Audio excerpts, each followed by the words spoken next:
चलिए आज आप लोगों के सामने ग्लोबल वार्मिंग एक ऐसा टॉपिक लेकर आया हूँ जो किसी न किसी एग्जामिनेशन में हर बार इससे क्वेश्चन पूछा ही जाता है। इसे विस्तृत रूप से जो होता है कि शॉर्ट में आप अध्ययन करेंगे इस वीडियो में। हम पहले हम जानेंगे कि ग्लोबल वार्मिंग है क्या।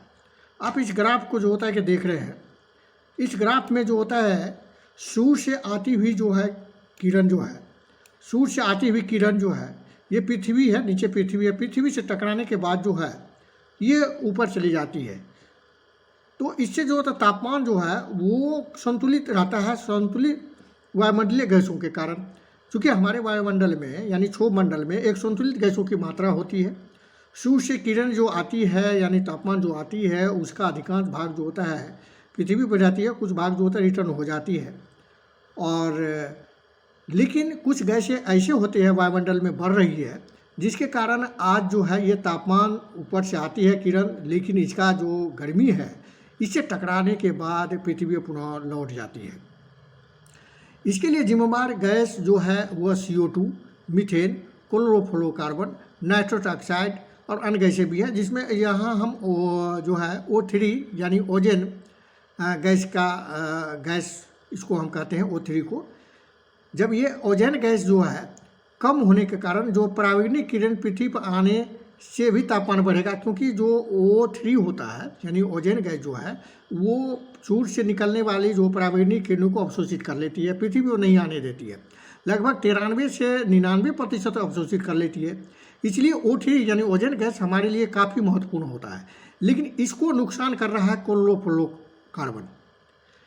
इसलिए इम्पोर्टेंट हो जाता है कि वायुमंडल में ये गैसें जो होता है किसी न किसी रूप से मानवीय जिम्मेवार है उत्सर्जन करने के लिए। इन गैसों के कारण जो होता है कि वायुमंडल में तापमान बढ़ रहा है। यही तापमान जो क्षोभमंडल में तापमान बढ़ता है इस गैसों के कारण, इसे ही हम ग्लोबल वार्मिंग कहते हैं। और इसी ग्लोबल वार्मिंग के कारण जो होता है क्लाइमेट चेंज होता है। तो इस प्रकार हम इनके अर्थ को इस ग्राफ के माध्यम से अच्छी तरह हम समझ गए होंगे। हम चलते हैं इसके अगले टॉपिक, जिसमें हम जो होता है कि देखेंगे कि ग्लोबल वार्मिंग क्यों होता है। तो इसके लिए जो तापमान में बढ़ना मेन कारण है, तापमान बढ़ जाने के कारण ग्लोबल वार्मिंग होता है। और ये तापमान बढ़ने का कारण क्षोभमंडल में विभिन्न प्रकार के गैसें हैं। ये गैसें जो होता है कि हमने देखा, इससे पिछले पेज में भी हमने देखा था। इनके लिए जिम्मेवार जो है दो कारण मुख्य रूप से है, एक प्राकृतिक कारण है और एक मानवीय कारण है। ये मानवीय कारण ज़्यादा इम्पोर्टेंट हो जाता है। और इसके लिए जो पॉइंट हम देखेंगे ये औद्योगिकरण, इससे जो CO2 गैस और विभिन्न प्रकार के गैसें काफ़ी ज़्यादा जो वायुमंडल में निकल रही है, जिससे जो होता है कि गर्मी जो है क्षोभमंडल में बढ़ रही है। बढ़ते नगरीकरण जो है ये भी एक जिम्मेवार है।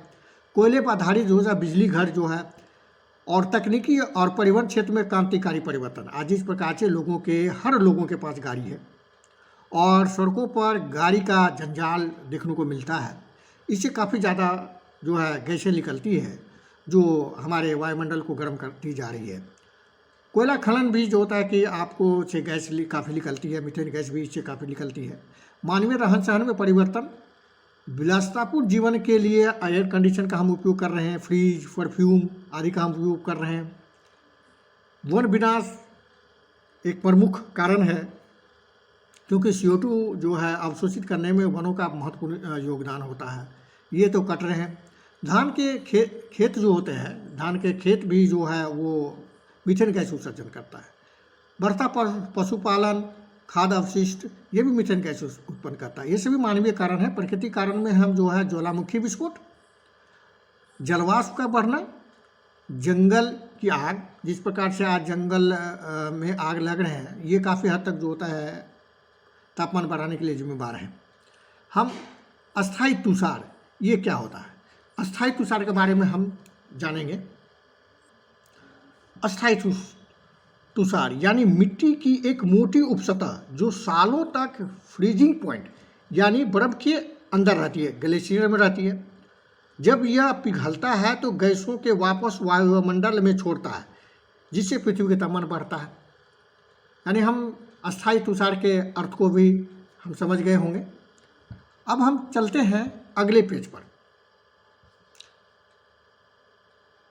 अगला पेज ग्लोबल वार्मिंग के प्रभाव पर है। अब हम देखेंगे तो ग्लोबल वार्मिंग का क्या प्रभाव पड़ता है, ये हमारे लिए किस प्रकार खतरा है।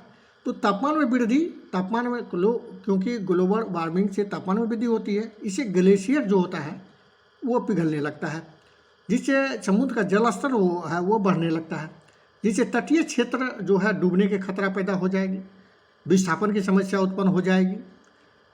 दूसरा पॉइंट है जलवायु परिवर्तन। जलवायु असंतुलन से तूफान, बाढ़, सूखे जैसे आपदाओं में वृद्धि हुई है। पारिस्थितिक तंत्र यानी इकोसिस्टम के लिए भी काफ़ी खतरा है। प्रवाल भित्तियाँ हैं वो प्रभावित होती है इससे, और समुद्री पौधे इससे, प्रवाल भित्तियाँ जब प्रभावित हो रही है तो समुद्री पौधे और जानवरों का खतरा जो इस पर निर्भर है।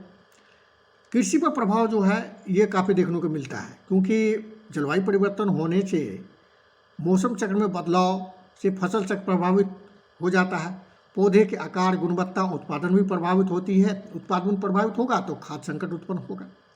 प्राकृतिक आवासों की कमी हो जाती है। जंगल, तो इसमें जो जंगली जानवर है, प्राकृतिक आवास में जो कमी होगा तो इनको विलुप्त होने के खतरा पैदा होती है। जैव विविधता भी हमारे प्रभावित हो जाता है प्राकृतिक आवासों की कमी होने से। मृत्यु दरों में जो होता है काफ़ी वृद्धि हो जाती है। सुनामी, बाढ़, तूफान आदि प्राकृतिक आपदाएँ काफ़ी बढ़ जाती है, और रोगों में वृद्धि भी हो जाती है, क्योंकि गर्मी आर्द्रता में बदलाव के कारण जो होता है बीमारी काफ़ी बढ़ जाती है, तो रोगों की संख्या काफ़ी बढ़ जाती है। तो इस प्रकार हमने देखा कि ग्लोबल वार्मिंग का प्रभाव जो है वो मुख्य रूप से जो है तापमान में वृद्धि, जलवायु परिवर्तन, पारिस्थितिक तंत्र यानी इकोसिस्टम के लिए खतरा है। कृषि पर प्रभाव, प्राकृतिक आवासों में कमी, मृत्यु दर में वृद्धि, रोगों में वृद्धि। अब हम देखेंगे इसके अगले पॉइंट में जो इनको रोकने के लिए हम क्या क्या कर सकते हैं, ग्लोबल वार्मिंग को रोकने के उपाय। अगर हम इनके कारणों को जानेंगे तो कारण ही खत्म कर देंगे तो उपाय खुद ब खुद हो जाता है। इसलिए कारण जो होता है जानना काफ़ी इम्पोर्टेंट होता है। आप उनके कारणों को हमेशा ध्यान में रखिएगा। तो हम अन्य उपाय के में देखा जाए तो वृक्षारोपण को बढ़ावा हम दे सकते हैं, पेड़ पौधों को काटने से रोक सकते हैं, निजी वाहनों को हम कम उपयोग करें, इनके लिए जगह पर हम कार पूलिंग का हम बढ़ावा दे सकते हैं, यानी साथ में जा सकते हैं।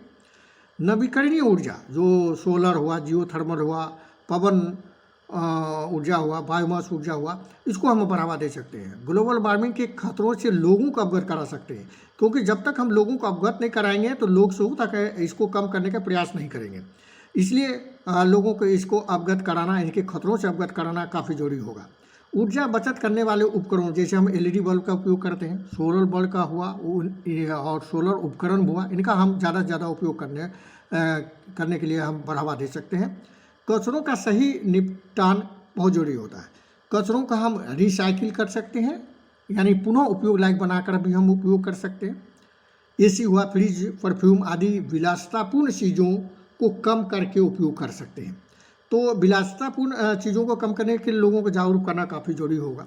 तो इस प्रकार हम देखते हैं कि ग्लोबल वार्मिंग के कारण, इनका अर्थ, कारण, इनका प्रभाव और इनको रोकने के उपाय काफ़ी शॉर्ट में हमने बताया है। इन पॉइंटों को अगर आप याद रखते हैं तो कोई भी क्वेश्चन जो है परीक्षा में लिख सकते हैं। इतना भी पॉइंट जो होता है स्टूडेंट को याद नहीं रहता है। अगर आप इस कम समय में, चूँकि छोटा वीडियो हमने बनाया है, लेकिन छोटा वीडियो में काफ़ी हद तक समझाने का हमने ग्लोबल वार्मिंग का प्रयास अपने स्तर पर किया है। अगर आपको ये वीडियो अच्छा लगता है तो हमारे चैनल सक्सेस इन इंडिया को लाइक कर लें, सब्सक्राइब करें इनको, और आगे ताकि हम ज़्यादा मोटिवेट हो सकें और हम और भी वीडियो आपके लिए अच्छे वीडियो लाने का प्रयास कर सकें। धन्यवाद।